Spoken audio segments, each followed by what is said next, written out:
Hello friends, Indian recipe ఇన్ఫోకి స్వాగతం. ఈరోజు మన వీడియోలో అల్లం పచ్చడిని ఏ విధంగా ప్రిపేర్ చేయాలో చూద్దాం. చాలా టేస్టీగా ఉంటుంది, మీరు కూడా తప్పకుండా ట్రై చేయండి. ముందుగా మనం స్టవ్ మీద ఒక ప్యాన్ పెట్టుకొని అందులో కొద్దిగా నూనె వేసుకోవాలి. నూనె కొద్దిగా వేడైన తర్వాత 1 స్పూన్ వరకు మినపగుళ్ళు, 1 స్పూన్ వరకు శనగపప్పు, అలాగే 1 స్పూన్ వరకు జీలకర్రను కూడా యాడ్ చేసుకోవాలి. ఇందులోనే మనం 1/2 స్పూన్ వరకు మెంతులు వేసుకొని ఇవి కొద్దిగా వేగిన తర్వాత ఇందులో 1 స్పూన్ వరకు మనం ధనియాలను వేసుకోవాలి.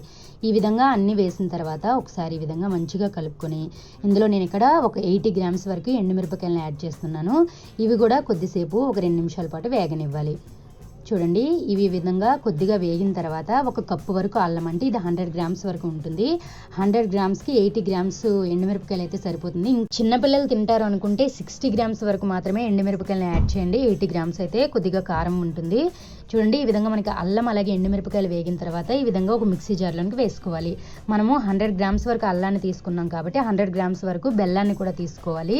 మీరు ఏ కప్పుతో అల్లం తీసుకుంటారో లేకుంటే అదే కప్పుతో ఈ విధంగా బెల్లాన్ని వేసుకోండి. ఇప్పుడు ఇందులోనే 3 స్పూన్ల వరకు చింతపండు పులుపును కూడా వేసుకోవాలి. ఇందులోనే ఒక 12 నుంచి 13 వరకు ఈ విధంగా వెల్లుల్లి రమ్ములు, అలాగే తగినంత ఉప్పుని కూడా యాడ్ చేసుకోవాలి.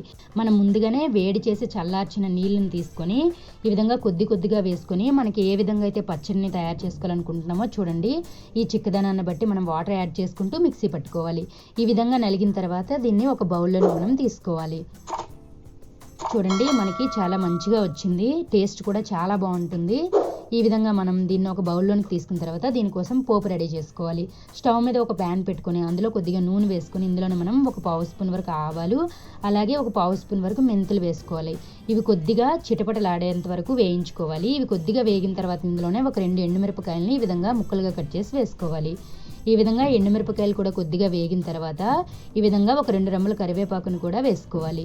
ఈ విధంగా ఇది చిటపటలాడేంత వరకు వేయించుకోవాలి. ఈ విధంగా ఈ తాలింపు అంతా మంచిగా వేగిన తర్వాత దీన్ని పచ్చడిలోకి గుమ్మరించుకోవాలి. ఈ విధంగా మనం పచ్చడిలోకి వేసుకున్నాక ఒకసారి మంచిగా కలుపుకోవాలి. ఇది చట్నీలోకి, అన్నంలోకి చాలా టేస్టీగా ఉంటుంది. ఫ్రెండ్స్, మీరు కూడా తప్పకుండా ట్రై చేయండి. ఎలా వచ్చిందో మా కామెంట్ రూపంలో తెలియచేయండి.